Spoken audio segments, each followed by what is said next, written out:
Hallo, schön, dass ihr wieder eingeschaltet habt. Das ist mein Kollege Adrian, mein Name ist Rainer. Wir möchten euch heute die neue WKE-Serie vorstellen.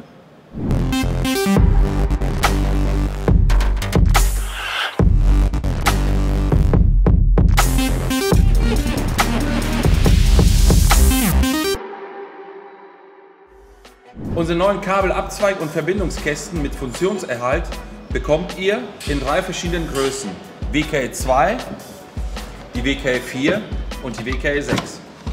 Im Lieferumfang enthalten sind der Kasten mit montierter Außenbefestigungslasche, der Deckel, die Deckelschrauben sowie Deckelverliersicherungen, Schrauben zur Befestigung des Kastens an der Wand sowie Doppelmembranstutzen zur Leitungsanführung.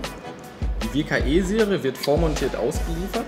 Dabei kann über die zentrale Befestigung der Basisträger samt Tragschiene sowohl längs als auch im Winkel verstellt werden.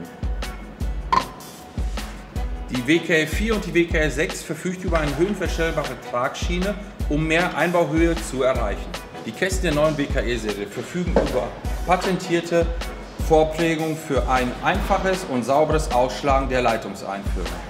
Um die Installation zu vereinfachen, sind alle Einführungen mit Mittenmarkierung ausgestattet. Die WKE-Serie ist unter anderem VDE zertifiziert und für eine Installation mit elektrischem Funktionserhalt für 30, 60 und 90 Minuten geprüft.